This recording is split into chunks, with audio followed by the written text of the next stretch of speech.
Repair Clinic encourages you to perform this procedure safely.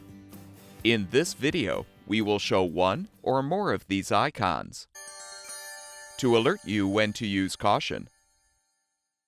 Before you replace a wheel on your snowblower, make sure the ignition key has been removed.